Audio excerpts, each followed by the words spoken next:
لا بس المشكله ايه اللي حصل بالبدايه؟ المشكله ما انت عارفاها الساعه كام دلوقتي؟ الساعه 9 و10 واللجان لسه ما دخلتش. مين اللي قال الكلام دوت؟ العيال هيخش متوتر ولا لا؟ وكل مره على كده؟ اهو ثالث مره. اول يوم كان كده وادي ثاني يوم النهارده.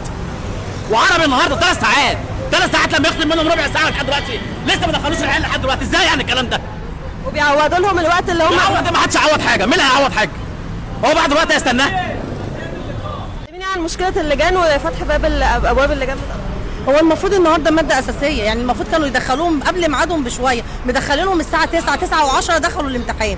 ده لسه كمان لسه ما استلموش الورقه، يعني عقبال ما يستلموا الورقه شوفي هتبقى الساعه كام.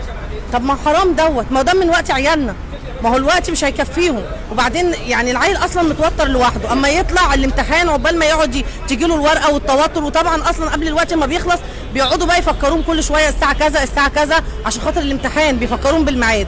طب ما هو العيل متوتر لوحده وداخل مدخلينهم متاخر، يعني على الاقل لو دخلوهم حتى 9 الا تلت يعني العيل هيلحق يطلع يقعد في الديسك بتاعه، يلحق يقعد يفكر، يهدى كده، يقرا قران عقبال ما الورقه تجيله. لكن لما يطلع العيل مستعجل او متاخر عن الامتحان يرضي ربنا يعني. وحصلت في كذا امتحان ولا النهارده بس؟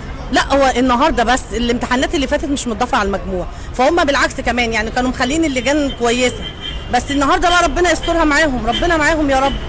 فنستنى بس لما يخلصوا الامتحان ونطمن، ربنا يجيبها خير ان شاء الله.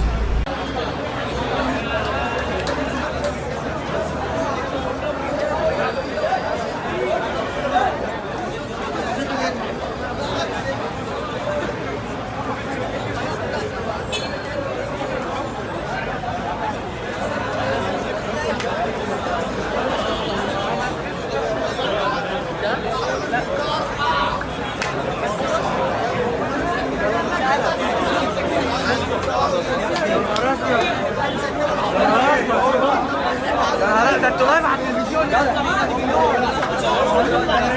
ابني دي